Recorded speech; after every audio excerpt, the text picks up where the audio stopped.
Oh my word. Okay, breaking news, everybody. Breaking news. Um, both Hasan Piker and Cenk Uygur have been banned from the UK. How what? Cenk Uygur has been banned. Yep. What? Well, he says here, I've been banned from the UK. I tried to get on a flight to London to attend South by Southeast London and give a speech at Oxford. I've been banned for criticising Israel. Blah, blah, blah, blah, blah. So presumably, yeah, he was, not allowed. And then Hassan says the UK has revoked my visa as well. So they're both, they were both due to attend that event. And, so in hock to Israel are we that they're banning Cenk Uygur. They're turning against their entire populations in defense of the Yeah, Zionist entity. I yeah, mean, this is insane. literally. This is legitimately insane that we're at this point. I mean, this was basically called for by David Taylor MP, member Yeah, of Friends of Israel. a Labour MP called for this, yeah. Yeah. Obviously, the CST and the ADL have said that they should be removed, right? And I'd be interested to hear what justification is, right? So, Cenk is saying that it's about criticizing Israel. A lot of the reporting in terms of the potential for their visas being revoked was on the grounds that they have either said things that they're anti-Semitic, which just hasn't happened, or that they have declared support for a terrorist group, which they haven't done either, right? The claim that they're using to justify banning Hassan's visa or revoking his visa was that when he said that Hamas was 1,000 times better than Israel and that he's a lesser evil voter, and therefore he would say that Hamas was better than Israel. And I'm just like, that doesn't mean that you support Hamas. It doesn't, right? Like, I think that the common cold is better than colorectal cancer. That doesn't mean that I'm having like bug chaser parties full of people with the sniffles. I don't support the common cold, but do I acknowledge that the genocide that Israel has carried out is significantly worse than anything that anyone Yeah. from the Palestinian resistance has ever done ever in their entire history? Like, this is the reality. And again, it's so much for that basically white is right. Is what these governments believe. Yeah. Is the Western countries, Western ethnicities are overall superior to Eastern ones, and therefore you're not allowed to criticize them when they do things like genocide. But remember, chat, it's illegal to say you support the Young Turks because that would be terrorism. Because they're going to be a prescribed terrorist group soon, I'm sure. Well, the thing is, as well, is that they use the justification that their presence would not be conducive to the public good. What's the justification? Yeah, what is What the is the justification? I don't know. I genuinely don't know. They were there to do a fucking podcast recording. It's not Yeah. like, for example, Which Valentina Gomez. they'll still be able to do via via the Zoom. internet. Yeah. Yeah. So it won't be a problem in that respect. But the fact that we're banning these motherfuckers, and we're not banning any Israeli at all, including violent pro-rape football supporters, apparently. The government No. wants those in the country.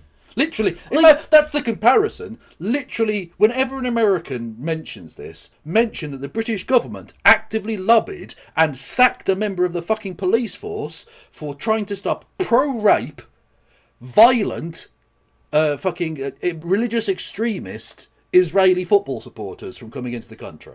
They moved heaven and earth to try and get these pro-rape hooligans, these kahanists, into our country to assault the good people of Birmingham, right? That's how incredible these statements that were made were.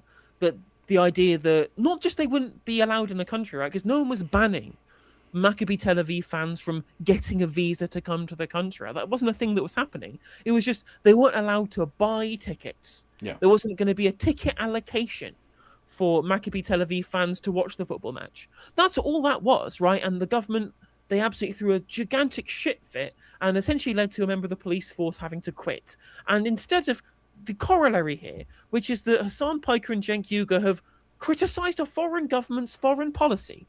Another government's foreign policy is what's been criticised by these people. Not just any foreign policy, a fucking genocide. A genocide being done with our weapons and our diplomatic support and our military support via planes flying, doing spy flights for Israel from RAF Akrotiri, right? Just criticism of foreign policy. And they have been banned from coming to the UK. Now, it's worth pointing out, one of the responses that you'll get for this was that, well, you supported it when the government blocked the visa for Valentina Gomez to come to the Unite the Kingdom rally with Tommy Robinson. And I'm like, well, two things. First of all, neo-Nazism, which is basically the kind of politics that Valentina Gomez supports, is significantly different to just having criticism of a foreign government's policies or a foreign government's actions. And second of all, going to a rally where essentially a bunch of the speakers were there to agitate for the overthrow of the government in some cases. That's what Elon Musk threatened the last time he was broadcast on video link at a Tommy Robinson rally. She would be there specifically to rile up protesters.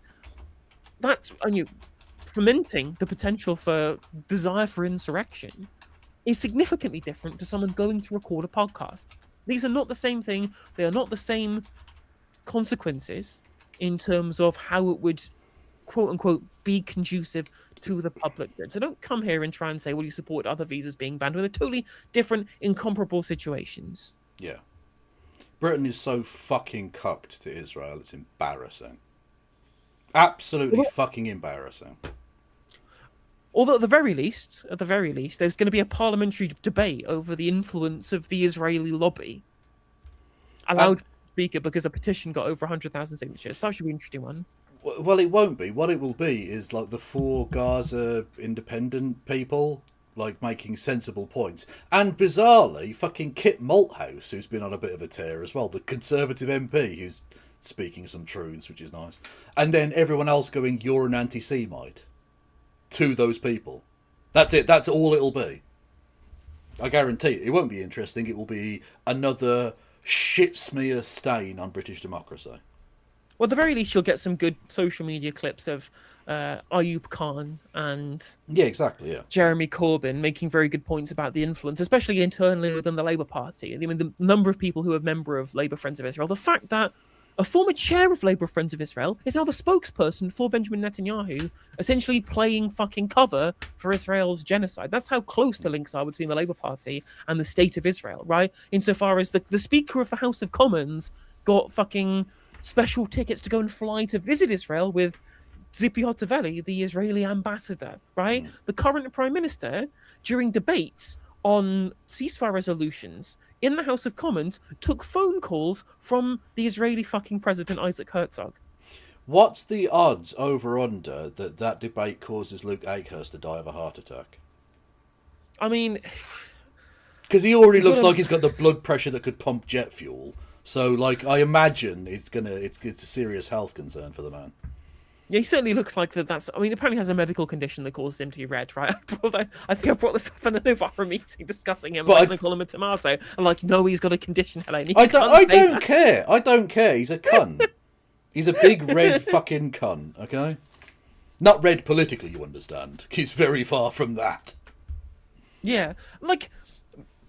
But in general, it's... I'm actually losing my mind here. I'm actually losing my goddamn mind. Well, this is the ultimate end goal of a government that are right-wing as fuck and authoritarian with it. Of course they're going to ban people. Yeah, of course they are. Yeah.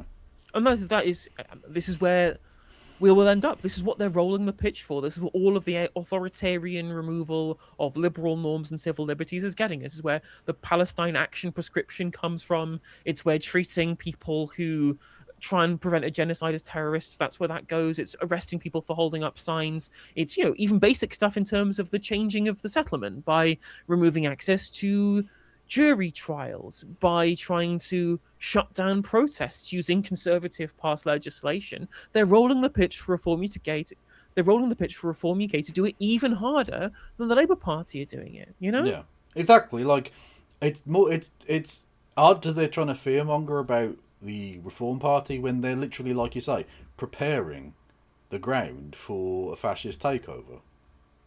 They literally, it's like they're setting it up perfectly for, Farage to come in and his ilk and just take away what little rights remain from the British people.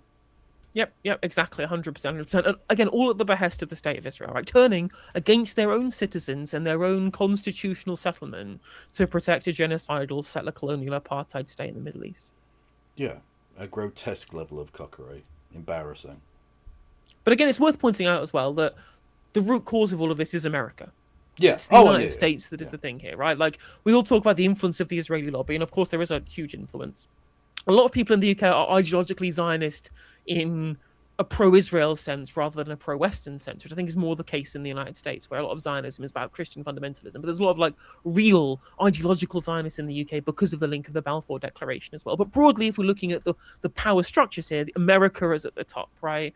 Both Israel and the UK are client states of the United States. Of course, the relationship is far more equal between Israel and the US rather than our relationship where we are basically a vassal state. We're totally cucked out to the US, right? Like when the UK ambassador went to the United States and said the special relationship is between Israel and the United States, he was correct. Like, it's not a special relationship, it's an abusive relationship between the UK and the United States of America. But that's where the actual unipole is.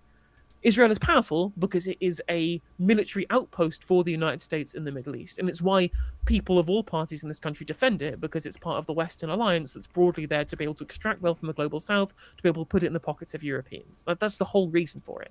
And they will use, cynically, they will weaponize, cynically, the plight of Jewish people internationally that's happened for hundreds of years through the lens of Israel to defend that outpost in the Middle East, cynically, and it puts Jews in this country in danger. Yeah. Literally.